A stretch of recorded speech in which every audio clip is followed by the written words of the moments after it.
পদ্ধতি নাম্বার 3 আমরা চাইলাম, তখন আল্লাহ বলে দিব দিব দিব।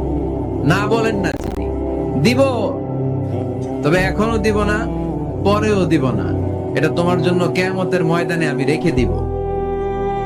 যেদিন বিপদে পড়ে যাবা, যেদিন আকাশের সূর্যটা মাথার কাছে নেমে আসবে, সূর্যের প্রচন্ড প্রখর তাপে তোমার মাথার মগজগুলো গলে গলে ভাতের মাড়ের মতো কান দিয়ে আর নাক দিয়ে টপ টপ করে পড়বে।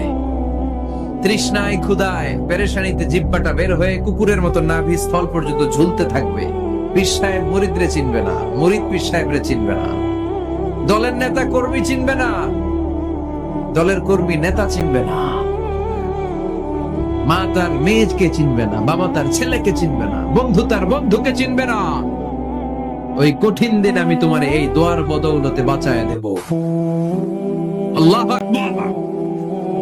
এজন্য আল্লাহ বলেন, আমার কাছে চাও, চাওয়ার মতো চাইলে আমি সব দিয়ে দিতে পারি। কেউ ফিরে না খালি হাতে, আল্লাহরে তোর দরবারে দে। সবাই পড়েন, কেউ ফিরে না।